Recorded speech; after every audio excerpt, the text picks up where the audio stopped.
இது வந்து safety privacy இருக்கும், அதனால் கவர்மெண்ட் என்ன வராங்க.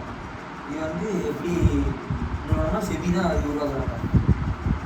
செபிங்கிறது இந்தியாவில் கவர்மெண்ட் அப்ரூவல் இருக்கா? கவர்மெண்ட் தான் கரெக்டான செபினா கவர்மெண்ட் அந்த கண்ட்ரோல் தான். அவங்க என்னென்ன கம்பெனிக்கு பெரிய பெரிய கம்பெனிக்கு இன்வெஸ்ட் பண்ணுறோமோ என்னென்ன கம்பெனிக்கு இன்வெஸ்ட் பண்ணுறோமோ அது ஃபுல்லாகவே அந்த இதில் இருக்குது. சரி, அதில் ட்ரேடை நம்ம எப்படி பண்ணலாம்? இதுக்கு வந்து புரோக்கர் இருக்காங்க செபிக்கு. அந்த புரோக்கர் வந்து எப்படின்னா அந்த செபி கம்பெனிக்கும் நம்ம இன்வெஸ்ட் பண்ணுறோம்ல அந்த இதுக்கும் அவங்க தான் புரோக்கர். நம்ம 1000 ரூபா இன்வெஸ்ட் பண்ண கம்பெனிக்கு இன்வெஸ்ட் பண்ணுறோம்னா அதில் எப்படி ஒரு 100 ரூபா ப்ராஃபிட் கிடைக்கும். லாஸ்ட் ஆகணும், ப்ராஃபிட் ஆகணும். அதில் கமிஷன் ஒன்றும் கிடையாது. கமிஷனு கண்டிப்பாக கிடைக்கும், அவங்க எடுத்துக்கிடுவாங்க.